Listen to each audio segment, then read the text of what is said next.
Good afternoon, everyone. Welcome back to another week here at Barham Engines on this fine Monday afternoon.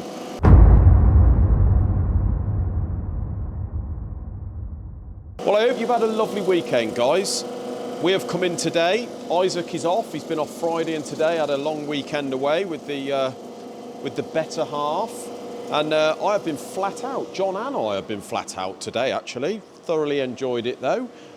So it's going to be a little bit of a workshop sort of update, really, actually, today, until Isaac gets back, guys. We've had another batch of the Figuros come in, which I've been cracking on with today. We've had Kirsten, Stuart's daughter's been in today and did some blasting in our lovely big vapor blaster there. So what she normally does, if she comes in on a Monday for half a day, is unpacks these boxes of Figuros, gets everything blasted for me and cleaned. Cleans all the boxes. You can see over there is a pallet in the far corner. There's a pallet full of clean boxes with all the bits in there.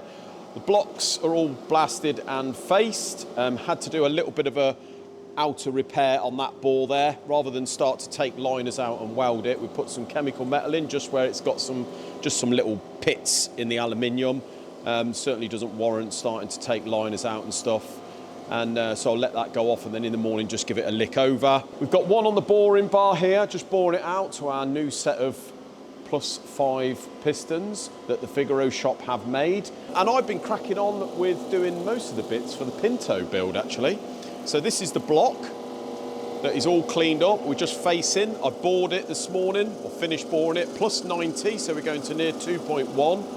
And you can see, guys, this is its second cut, and it's done exactly what the Cosworths normally do. So you can see where it's starting to clean on the outer edges, around the bolt holes a little bit more. So it sort of sinks down in the middle. It's where the gasket usually blows. So you probably find that in its lifetime, this has had 2 or 3 head gaskets. And back in the day, when they just used the sort of fibre gaskets, they were a lot more forgiving than the multi-layer steel gaskets. So you didn't tend to have to worry about the block face so much. But over time, when it sort of blows more and more, the block just sinks down in the middle between the pots. See, this whole shelf here, guys, is took up with the Pinto bits. So I'll put the pistons on the rods. We have done our measurements with the old piston to check the piston heights and got those correct. Pistons on the rods, so these are the non-circlip type, so you have to heat the small end up. You can see there where we've got them a bit warm, and then put them all together very quickly before it goes off. So they're all done. Rods are all checked and balanced. We've got the new oil pump on, new water pump. See the engine mounts there, all clean and painted, all ready to go. Everything cleaned and painted and blasted. So tomorrow I'm going to be cleaning that block up, finish own it, get it on the stand, thoroughly clean it, and then we can start putting this one together, guys. So really towards the end of the week, this should be done. I think John is pretty much in the process of finishing the head. Here is the head. He's just got to mask it all up, give it some a lick of paint.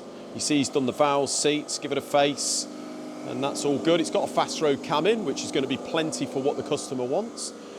This one is John's little baby. This is the engine that was sitting there on the pallet, the mini engine, and the customer didn't want to go for the full engine recondition. Obviously, if we get involved with it, that's all we can do. We can't do half a job. But the mechanic who's going to be putting the engine back in the vehicle is willing to put it together with a set of rings, us doing all the machining and the check-in, supplying the bits, and he'll take on the responsibility for nothing like what we would charge, to be fair. So what we have done, or what John has done, is stripped it all down, cleaned it thoroughly, obviously faced the block, put new rings on the pistons, deglazed it. He's going through the head at the minute. We did think that the head was just a reface. On closer inspection, you can see there, look, there's a couple of valve seats come loose and come out. So we're going to be checking all the other ones and cleaning this up, get some valve seats on order, guys, and go through that head. And then you can see most of the bits are there. And then our friend the mechanic is going to be having that one to put back together. So that's ideal. Talking of Pintos, guys, we have a Pinto here. Now this is a Pinto that we did fairly recently, actually, the last 2 or 3 months. It's one of those, guys, where we could have kept it quiet, but we are not going to sort of try and hide anything. This is a comeback. It's a bit of a warranty job, guys. The customer is a lovely chap. I think this is in a Mark III Cortina. Probably correct me, I'm sure it is in a Mark III Cortina. But it's one that we built the short motor, did all the machining, brought it out to plus 90, balanced it, all the rest of it, guys. Only thing is, when this come in, it needed a liner. It did have a liner in it, didn't realise that till we started boring it, because obviously the block face was a bit nasty. We bored the other 3 to plus 90, took the old liner out, put a new liner in it. What we didn't notice was someone who had put the liner in originally, if you can catch my drift here, the liner was not central to what it was in the first place. It was a bit offset. So when we sort of put the gasket on the block, or tried the gasket on the block, it was off, as they call it, on the piss in engineering terms, guys. So what I had to do was remove that liner, get a bigger liner, which we had in stock, put a bigger external diameter liner in there, and true it all up. So basically shift it over so it's in line with these 3. You can see there, successful job in the respect that it didn't move, and it was back all in line. Only problem is, customer's done about 300 miles in it, and he heard a bit of a squeak, and you can see there, guys, where it's pinched up in the bore, that piston. Not sure what's happened. I've measured it, measure's okay. It's obviously closed up because it's got a bit warm, but only thing I can think that's happened there is because I've had to go bigger on the external, whether it's cracked the outside of the block and distorted, don't know, not going to waste time. It's only a 205 block, not going to waste time starting to take that liner out and check. I've ordered him a new 205 block, or a good second-hand 205 block, and I'm going to start again. So this is a strip down, obviously another piston. We'll check the other 3, make sure all the bits are okay, probably put another set of bearings in, and machine that other block, give him this block back, and transfer all his bits over, guys. So yeah, one of those, innit? Can't be helped. Didn't set out to do it on purpose, but we had this liner in stock, so although it machined okay, not too sure what the material was, but something's happened there, whether it's got run sort of warm on that cylinder, don't know, guys, or whether it's just a complete coincidence that it's happened on the bore that we put a liner in, don't know. But anyway, we're going to sort that one out, supply them a new block, guys. Like I've always said, it's keeping the customer happy, innit? It's customer service. We all make mistakes. If mistakes are made, or whether it's something we've done or a part we supplied, it's fine as long as the customer's reasonable and we go through this warranty scenario as we all should do.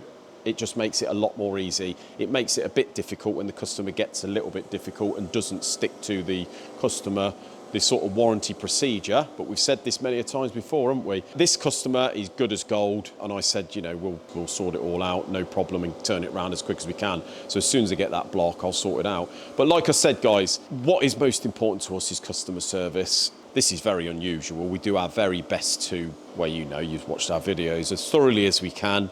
But it's the customer service. It's things like, and it actually really annoys Isaac a bit more than me, really, but it's things like the Google reviews and that. They're really important to us. So if anyone's had any work and you can go and put a positive review on there, it keeps the percentage up of good to bad views. And usually you find they don't give the full story, or it's a sort of misunderstanding, if you like. So it's very important for us to keep the customers happy, but we do have to sort of stick to the warranty procedure. Perfect example, guys, of things that can happen if there is a misunderstanding or things aren't clear, is last week we had an almost, what could have been a bad review. Fortunately, it all ended up okay, and there's sort of mutual respect there. I'm not going to go into exactly what engine it was or anything like that, but we had an engine in here. Basically, I'll give the customer an estimate. He didn't want to go ahead, didn't think it warranted it on that vehicle, so he was going to go away and sort of have a think on what he was going to do with it. Anyway, he sent someone to come and pick the engine up. The engine was complete bottom end, minus the cylinder head on it. I wasn't here. Apparently Isaac put it in his vehicle. He paid an hour's labour for us checking it out. Customer was happy, and off he went on his way. Later on that evening, we had an email off the owner, quite a lengthy email with photos, etc., saying that while the engine was in our possession, it was damaged quite considerably. He sent photos of sort of bent studs and bits broke off the block and all the rest of it, and I thought, that is definitely not happened here. So obviously it could be one of two things. Obviously someone's trying to try it on, or it's happened between sort of leaving here and there, really. I don't know, but I had to obviously respond to the email very sort of formally and say nothing to do with us. We're obviously very careful with customers' engines and what have you, as best we can. If anything does happen or mistakes of sort of accidents happen, we will obviously inform the customer. But if you do wish to pursue it, because there was threats of the customer's right tax and all this jazz, I said, you know, I can forward the details onto our solicitor. The next day, obviously, it does bother you. You think, well, if something comes of it, this is the sort of thing really where it really isn't our fault. I know for a fact we haven't damaged it. They couldn't just take us to the small claims or go to court or whatever, but they could leave bad reviews. So I was very keen on getting this resolved. Just so happens, when I came in the morning, I mentioned it to John, pure coincidence, the day before, John had gone next door to Motor Parts Direct, and when I told him about this, he sort of had a look of surprise on his face and he said, hang on a minute, I think I know what's happened there. Let me just go and confirm. So he's gone back next door, spoke to one of the drivers, and sure enough, the gentleman that left here with that engine in the back of his vehicle had drove round just to go off the estate. One of the drivers was standing there, just heard a noise, looked over, and he said there was a gent got out of his car to pick up an engine that after the door flew open at the back, the engine had fell out as he went round the corner. And it just so happened it was the same vehicle. I don't think he'd strapped it in. The door had flung open, engine had come out, and him and a small lad apparently were trying to lift it into the back of his vehicle. So I notified the owner what had happened. He then, about an hour later, got back in touch with me via email and said, I'm really, really sorry for that email. Didn't realise what had happened. Please just accept my apologies. So that was the end of that, guys. We never mention any names anyway. We don't mention any sort of what engine it is. But yeah, that could have ended in a bad review, something like that. And word of mouth going around, you know what it's like. They tell 10 people what's happened. They then go and tell another 10 people. Before you know it, there's 100 people think that we've caused damage to an engine. So yeah, it's very important, guys, and we don't mind it if people are going to make a complaint, but let's all get our facts straight first, isn't it? So, guys, I'm not going to babble on any more today and take up any more of your time. Thank you very much for watching. We are going to be getting a video out probably Wednesday when Isaac's back here and can hold the camera, so you all don't feel sick. Have a good evening, guys. Take it easy. Goodbye.